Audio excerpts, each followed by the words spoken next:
Hey everyone, this is Steve Weintraub with Collider, and I am thrilled to be here at the Campari Media Studio here at the Toronto International Film Festival. I want to give a huge thank you to Campari for being our lead sponsor. It allows us to cover all sorts of movies and shows here at TIFF like it would be night in Caracas. How you guys doing? Good. Very well. Good. So excited to be here. I am thrilled that you guys are both here. We last spoke in Cannes last year for Emilia Perez, and we recently last year I think had dinner in Mexico City. Yeah. So completely different ways of connecting, but it's a long story. The dinner, I won't get into it. But how are you enjoying TIFF so far? It's my first time here, so I'm super excited and, just to be in this movie. Well, I actually do have to do a follow-up. When did you decide you wanted to dominate TIFF this year? Because it wasn't really a plan, but it happened. I have 2 movies here, but my first time, so it's been busy.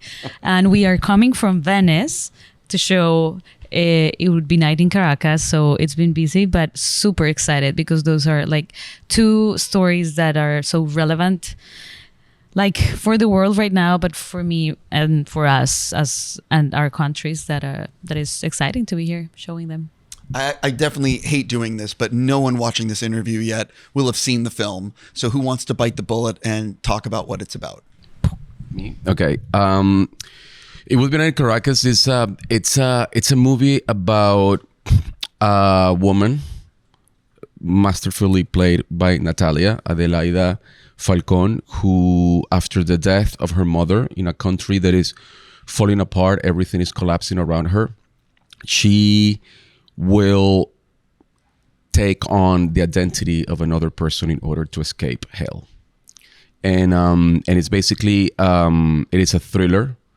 A dramatic thriller about about the loss of identity, the loss of a mother, the loss of a country, the loss of the world as you knew it. It's basically that it's a story basically about the right to exist, to exist in a country that no longer makes you feel welcome, which I think it's a subject matter rather too familiar for too many people right now, not only in Venezuela, but all over the world.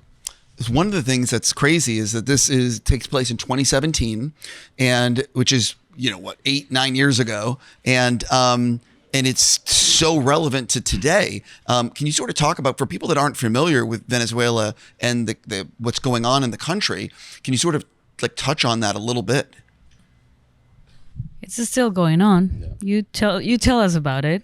I mean, Venezuela has been subjected by a totalitarian regime for the last 25 years. It's been a process that has become, increasingly more and more totalitarian. And the movie basically deals with exile, with displacement, with heartbreak, with the impossibility to be tolerated in the country where you're born, and the need to forcefully leave the country that you love and the only country that you love and that you know, and that has been a reality that more than 8 million Venezuelans have lived. We currently have the largest displacement crisis in the world. It's more than 8 million people that have been forced to leave the country in the last 15 years. But unfortunately, it's a story that happens in Venezuela, but it could have happened in so many countries around the world today and yesterday, and unfortunately tomorrow. Like it's a cycle that repeats itself constantly. So we're very excited to have been able to adapt, because the movie is based on a novel written by Karina Sainz, a Venezuelan female writer, who wrote this novel that became a publishing phenomenon. It was on manuscript. It was already translated into 20 languages. I mean, it was a real phenomenon in publishing in Spanish language, in the last years.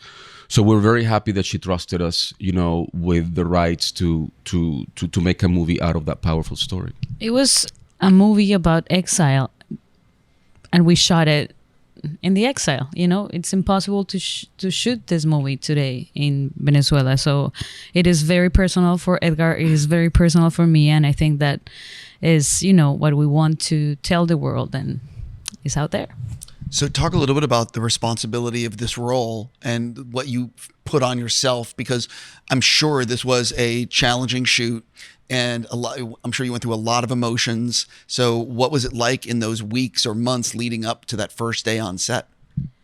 As Edgar said, it is a movie about loss, losing your identity, your mother, your country, and just the agony of just having to survive. That's what she's trying to do, to escape, to survive.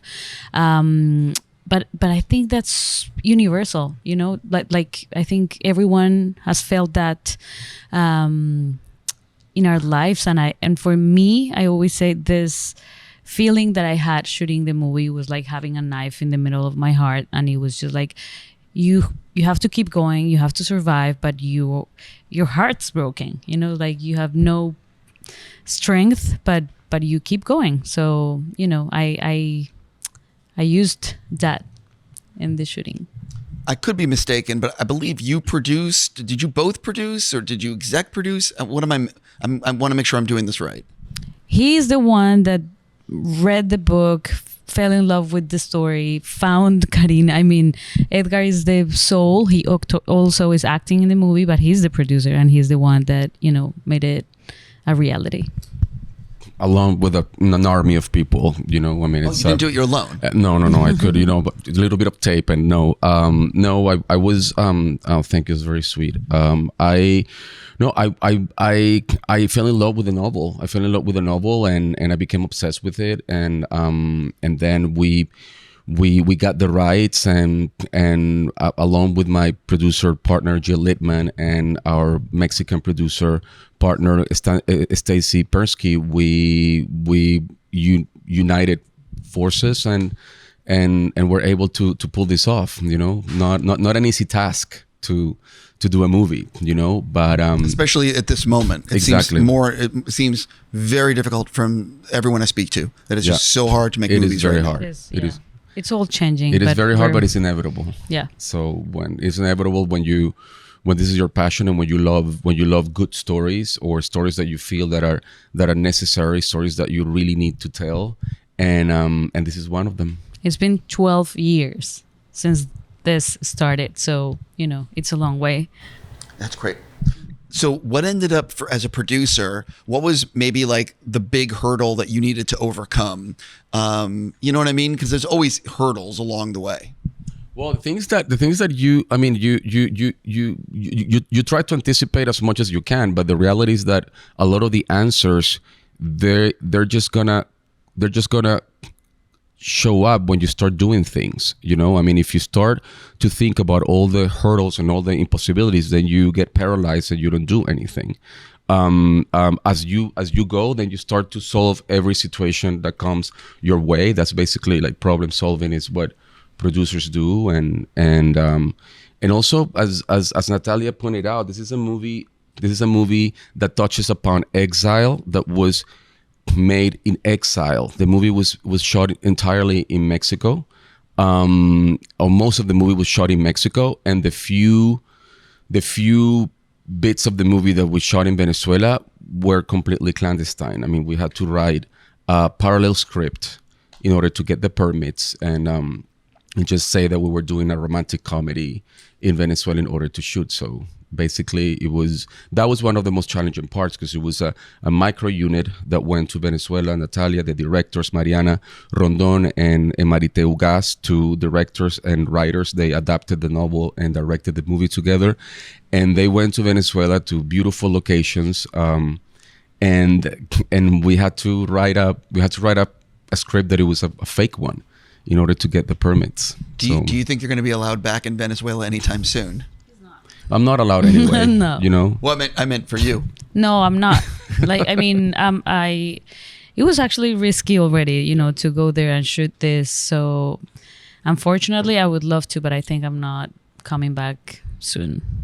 I definitely have to touch on it. When you were making it, you really never know how something's going to turn out and what the reaction will be. So what did it mean to both of you to get into Venice and Toronto? And I believe it's playing at another festival after this. So what has the reaction been like for you guys?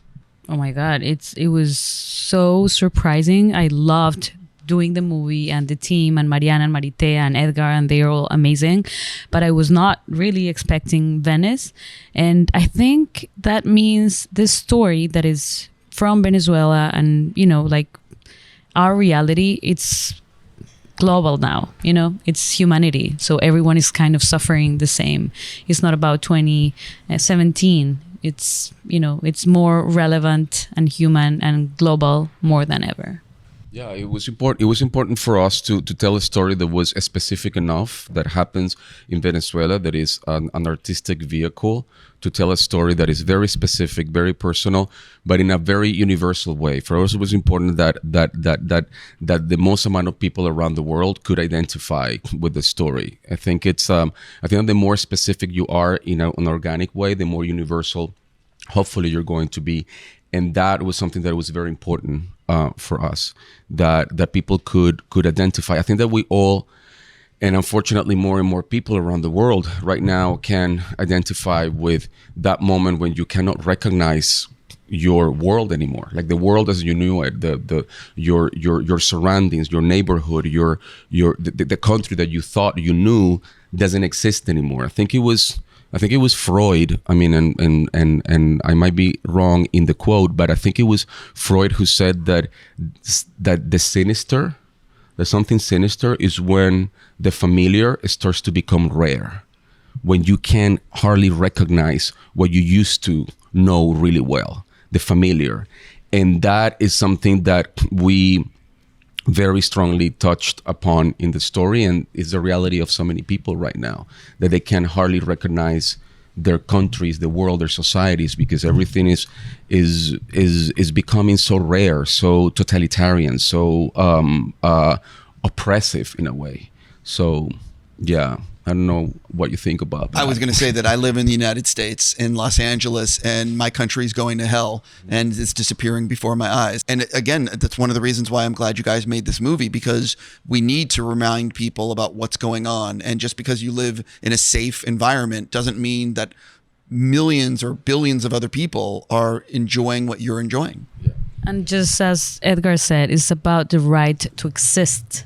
Migration has been, like since forever. We've always needed, for different reasons, to migrate, and it is a crisis in the world right now. And it's almost like immigrant has become this dirty word. I mean, this vilifying of the word immigrant, when actually so many countries around the world, including the United States, all Latin America, we're all immigrants, and no one wants to leave home. No one wants to be home forcibly. I mean, some people want to go out and experience the world and see things, have adventures, and then eventually come back and share with their family or with their neighbors. This is what I saw. But that's not the case of most immigrants in the world right now, or it hasn't been. You are leaving because you're forced, because you're not welcome in your country, because you cannot you cannot be yourself. You cannot make a life in your country. So it's this movie deals with all of that. Listen, I completely agree. And I think that it's really interesting that when you study history, even going back 100, 200 years, that immigration has always been that divisive issue. And it's almost like, it's just very unfortunate that they used that as a divisive thing between people, rather than, obviously no one, like you said, no one wants to leave.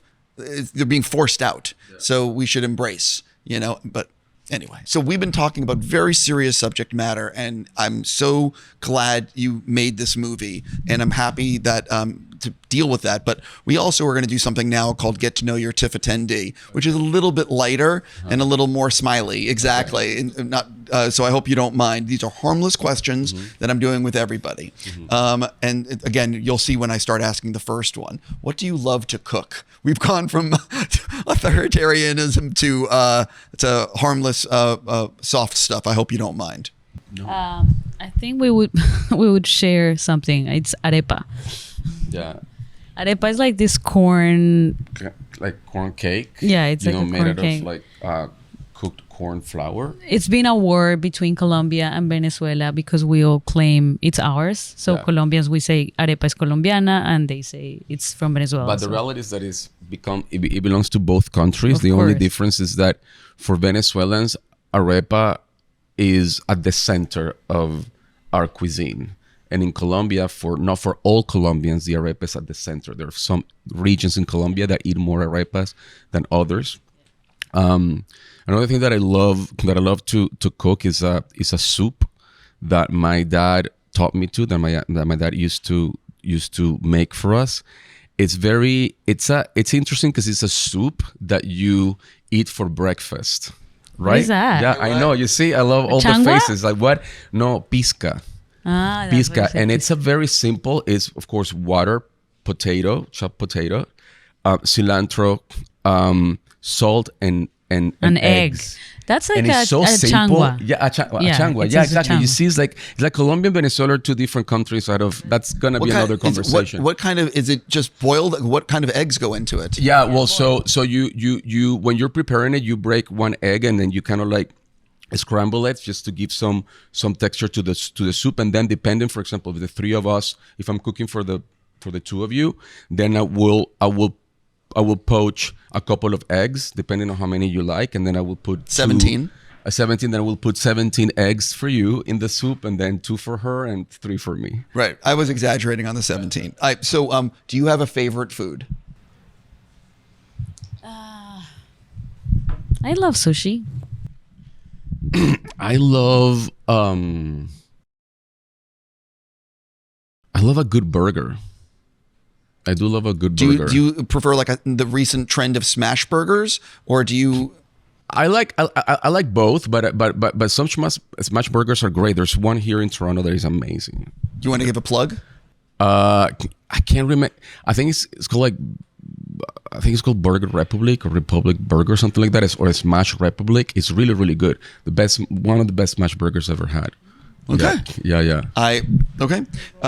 What is the last TV show or movie or book that you've read that you really want to recommend?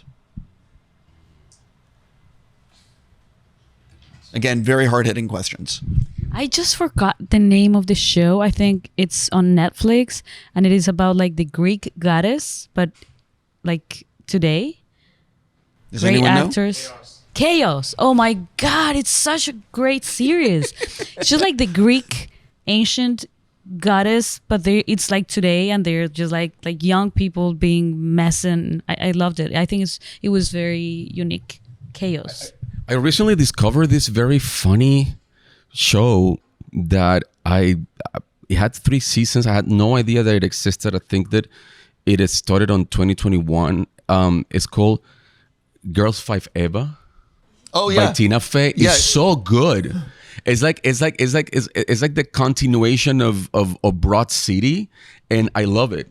It's 4 girls who are in a girl band, and after I don't know like 20 years they come together to reclaim their place in the music business, and it's very, very, very funny. It's on Peacock in America. It's on Peacock exactly, and but I discovered it on Netflix in Europe, and it's very good. I love it. Yeah, I've heard really good things. It's a show that I actually haven't watched yet. It's really fun. What is your coffee order? I am the worst Colombian ever. She doesn't drink coffee. I'm it's from crazy. Colombia. We have the best coffee in the world, but I don't drink coffee. It makes me crazier. I'm on my 7th coffee today. Proudly. 7th, proudly, and the day's still going. So here's the thing. Do you do espresso all day, or that's just filtered coffee? Espresso all day. Really? So this is espresso, but I can have coffee too. I mean, like filter coffee.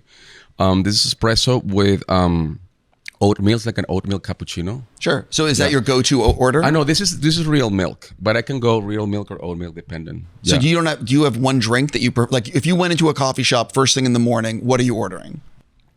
If I'm in America, if I'm in North America, it would be an oatmeal cappuccino. If I'm in Latin America or in Europe, it will be a cappuccino with normal milk. Yeah. Yeah. By the way, no wrong answers. Just curious. Do you have a favorite band or musician? Wow. Yeah. But who? And it's like one favorite is hard for me. It's an impossible question, but you know. I don't know. I would say there's a Colombian Canadian singer called Lido Pimienta. She's here. She lives in Canada, and she has the best voice in the world. So find her. Yeah.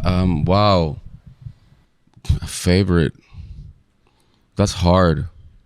I don't know who can come up. I don't know. I'm getting anxious about that answer. I mean, I feel like I'm betraying a lot of people. Like, I don't know. Like, I listen to a lot of different music. So I don't know who's my favorite. Well, I would say I love Parcels, for example, and I love Rawayana from Venezuela as well. I love who else?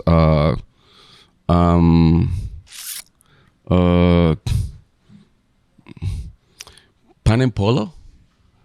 Yeah. Actually, Polo and Pan. Actually going through all my Coachella schedule.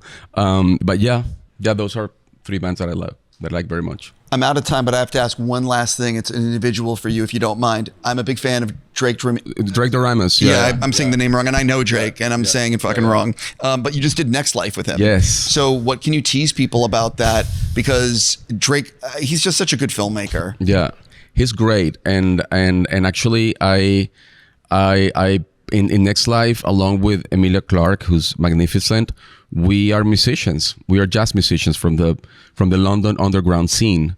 So it was a great experience because I've always wanted to perform musically in a movie, and we recorded an entire album. And I'm a jazz musician in the movie, so it was pretty good.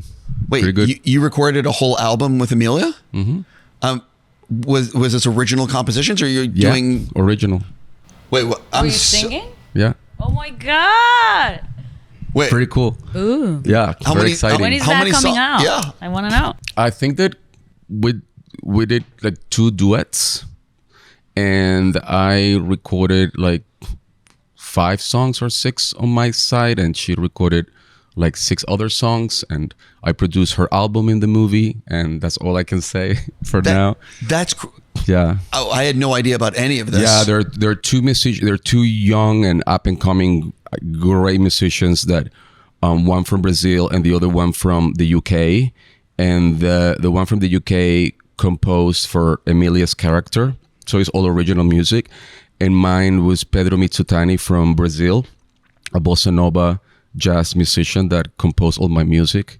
So yeah, I really can't wait. Yeah, this sounds like a huge swing for you. It was a great adventure.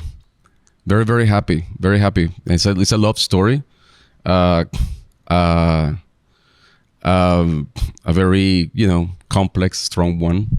When is that coming out? I don't know. I think it's coming out. I think it's coming out next year. Yeah, it's coming out next year. We're still in the editing room. I was gonna say, when did you wrap on it? We wrapped in December. Oh, okay. So this is a real post production one. Yeah. Well, listen, I got to stop or they're going to kill me. And I'm just going to say sincerely, congrats on being part of all these festivals and for making a film that's obviously like important. And I'm really happy you made it. And thank you for coming in and, being at our studio. Thank you so much.